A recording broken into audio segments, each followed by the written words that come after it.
Hello hi friends అందరికీ ఈరోజు వచ్చేసి రెసిపీ నేను వంకాయ పచ్చడి అయితే ప్రిపేర్ చేస్తున్నాను.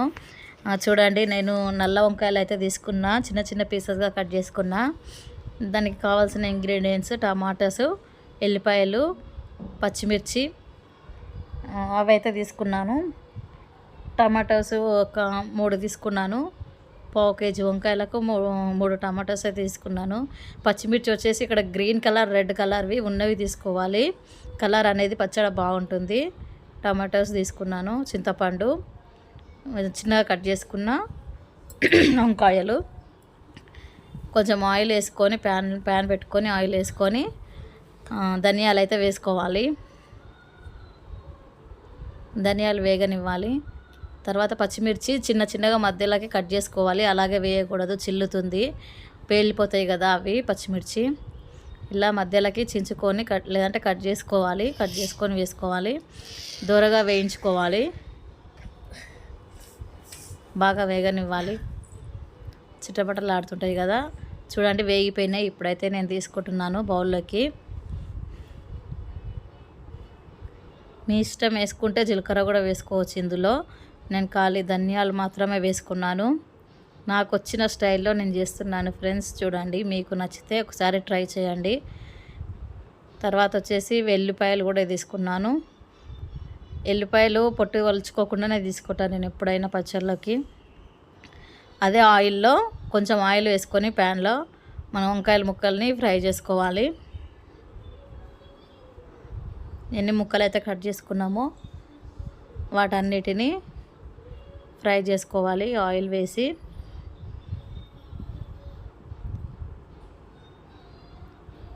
బాగా వేగనివ్వాలి. తెల్ల వంకాయలు, నల్ల వంకాయలు, ఏ వంకాయలు అయినా సరే పచ్చడి చేసుకోవచ్చండి. వంకాయ పచ్చడి చాలా టేస్ట్గా ఉంటుంది.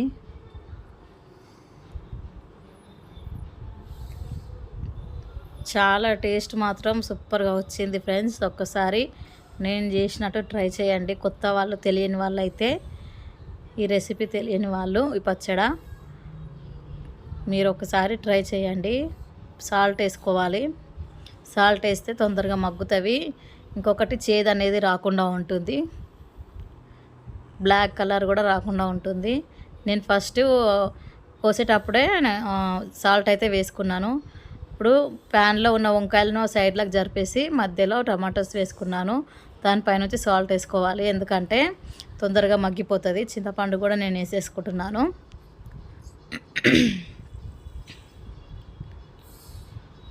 చింతపండు కూడా వేసుకోవాలి. నూనెలో మంచిగా మగ్గిపోతుంది చింతపండు. చెప్పాను కదా సాల్ట్ కూడా వేసుకుంటాను అనేసి సాల్ట్ వేసుకున్నాను. ఇప్పుడు వీటన్నిటిని బాగా మగ్గనివ్వాలి.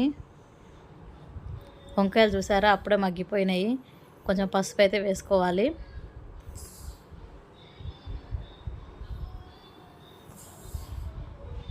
వీటన్నిటిని మగ్గనివ్వాలి. మూత పెట్టేసుకుందాము. చూడండి, బాగా మెత్తగా ఉడికిపోయినవి వంకాయలు అయితే. సాఫ్ట్గా బాగా మెత్తగా ఉడికిపోయినవి. చూడండి ఎంత సాఫ్ట్గా ఉడికిపోయిందో.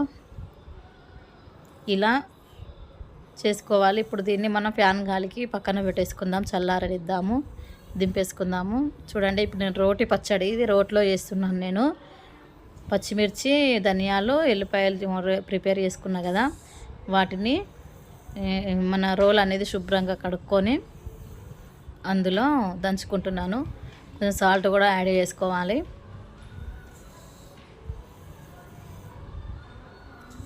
నెమ్మదిగా దంచుకోవాలండి, కళ్ళల్లో పడే ఛాన్స్ ఉంటుంది కదా. కొంచెం దంచుతుంటే పైకి ఎగిరొస్తుంటుంది కదా, చిన్నగా దంచుకోవాలి. రోట్లో దంచడం కొంచెం కష్టమే, కానీ టేస్ట్ బాగుంటుంది. అందుకని పచ్చళ్ళు ఏవైనా రోట్లోనే చేసుకోవాలి. కష్టానికి తగ్గ ఫలితం అంటారు కదా. మిక్సీలో వేసుకుంటే మనం కష్టపడ్డట్టు ఉండదు కదా. దాంట్లో వేసేసి మిక్సీది తిప్పేస్తే అదే అయిపోతుంది. రోట్లో మనము కష్టపడి దంచుతాం కాబట్టి కష్టానికి ప్రతిఫలం ఉంటుంది, విలువ ఉంటుంది. అందుకే పచ్చడి అనేది టేస్ట్ బాగుంటుంది. కంపల్సరీ రోలు ఉన్న వాళ్ళు మాత్రము రోట్లోనే చేసుకోండి. ఖాళీ టైం ఉన్నప్పుడు చేసి పెట్టుకోండి. ఏదైనా పచ్చడి చేసుకోవాలనుకుంటే చాలా అంటే చాలా టేస్ట్ ఉంటుంది. కొంచెం రిస్కే రోట్లో పచ్చడి చేసుకోవడము, కానీ టేస్ట్ రావాలంటే మనం రోలే ఉపయోగించాలి. నేనైతే చాలా కష్టపడ్డా.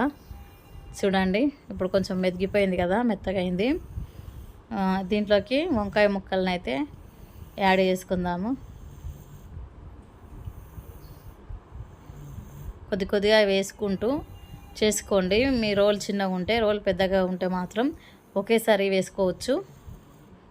ఇక్కడ నాకు వీడియో తీసే వాళ్ళు ఎవరు లేక ఒక్కదాన్ని చేసుకుంటున్నా కాబట్టి కొంచెం కెమెరా ఫోన్ పట్టుకొని తీస్తుంటే జర ఇబ్బంది అనిపిస్తుంది. ఒక్కదానికే వీడియో తీసే వాళ్ళు ఉంటే తొందరగా రుబ్బుకునేదాన్ని పచ్చడా. కెమెరా ఆఫ్ చేసుకుంటూ పచ్చడి అయితే నేను కంప్లీట్గా చేసుకుంటున్నాను, నూరేసుకుంటున్నాను. చాలా బాగా వచ్చింది ఫ్రెండ్స్ పచ్చడి మాత్రము. వంకాయ పచ్చడి, గోంగూర పచ్చడి, టమాటో పచ్చడి, ఇలా ఏదైనా సరే రోట్లోనే నూరుకోండి, లేకపోతే తెచ్చుకొని మరీ చేసుకోండి. గ్రైండర్లో వేస్ట్. గ్రైండర్ అనేది చాలా డేంజర్ అండి పచ్చళ్ళకైనా ఏదైనా. వీలున్నంత వరకు రోట్లోనే దంచుకోండి.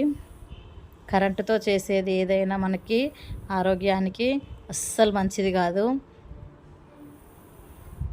ఇలా శుభ్రంగా రోలు కడుక్కొని మనం రోట్లోనే చేసుకోవాలి. ఇప్పుడు మా ఆయన వస్తే నాకు హెల్ప్ చేసిండు వచ్చి, కొంచెం వీడియో తీయమని చెప్తే వీడియో తీసిండు వచ్చి.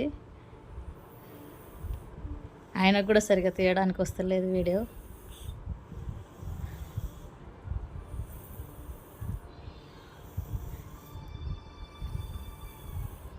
చాలా బాగుంటుంది, సూపర్గా వచ్చింది ఫ్రెండ్స్ పచ్చడి. టేస్ట్ మాత్రం చాలా బాగుంది. మీకు వచ్చా? ఇదివరకు మీరు ట్రై చేసిరా? కామెంట్లో అయితే చెప్పండి. ప్లీజ్ లైక్ చేయండి, నా వీడియోని మాత్రము షేర్ చేయండి, సబ్స్క్రైబ్ చేసుకోండి, ఫాలో చేయండి. కంపల్సరీగా లైక్ చేయండి ఫ్రెండ్స్. చూసిన ప్రతి ఒక్కరూ నా వీడియోకి లైక్ చేయండి. చూడండి పూర్తిగా మెత్తగా అయితే నేను నూరేసుకున్నాను పచ్చడా. చాలా బాగా మెత్తగా మంచిగా చేసుకున్నాను. చాలా టైం పట్టింది నాకు. నేను కెమెరా ఆఫ్ చేసుకుంటూ అయితే నూరుకున్నాను. చాలా అంటే చాలా బాగా టేస్ట్ వచ్చింది. చాలా మెత్తగా కూడా నేను చేసుకున్నాను పచ్చడి. చాలా బాగుంటుంది. నేను ఖాళీ పని మొత్తం కంప్లీట్గా చేసుకున్న తర్వాత ఖాళీ ఉంటుంది కదా, అప్పుడు మాత్రం నేను రోటి పచ్చడి చేసుకుంటాను. వర్క్ ఉంటే వర్క్ టెన్షన్లో ఎక్కువ చేసుకోవడానికి ఇంట్రెస్ట్ ఉండదు. తర్వాత పోపుకైతే ప్రిపేర్ చేసుకుందాము. వంకాయ పచ్చడి పోపుకి ఆయిల్ వేసుకున్నాను. స్టవ్ వెలిగించి ప్యాన్ పెట్టి ఆయిల్ అయితే వేసుకున్నాను. ఆయిల్ హీట్ అవ్వనిద్దాము. తర్వాత ఆయిల్ హీట్ అయింది, ఆవాలు అయితే వేసుకుంటున్నాను. ఆవాల తర్వాత జీలకర్ర కూడా వేసుకోవాలి. ఎండుమిర్చి ఒక 4 ఎండుమిర్చి నేను చిన్నగా కట్ చేసుకొని వేసుకున్నాను. కరివేపాకు కూడా వేసుకోవాలి. ఇప్పుడు ఇది మనము పచ్చడిలో తిరిగేసుకుందాము. పచ్చడిలో అయితే వేసేసుకుందాము. జీలకర్ర ఆవాలు బాగా వేగనివ్వాలండి. కొంతమంది బాగా వేగనివ్వరు, పచ్చిగా అనిపిస్తుంది తింటుంటే. జీలకర్ర ఆవాలు వేగితే దాని ఫ్లేవర్ అనేది బయటికి వస్తుంది, టేస్ట్ మాత్రం బాగుంటుంది. జీలకర్ర ఆవాలు పంట కింద నములుతుంటే కూడా టేస్ట్ అనేది చాలా బాగుంటుంది. ఎండుమిర్చి జీలకర్ర ఆవాలు కంపల్సరీగా మాడనివ్వాలి, పచ్చిగా మాత్రం ఉంచుకోవద్దు. చూడండి మన రెసిపీ అయితే రెడీ అయిపోయింది. చాలా బాగా టేస్ట్ వచ్చింది ఫ్రెండ్స్. ప్లీజ్ సబ్స్క్రైబ్ చేసుకోండి, లైక్ చేయండి. చూసిన ప్రతి ఒక్కరికి ధన్యవాదాలు.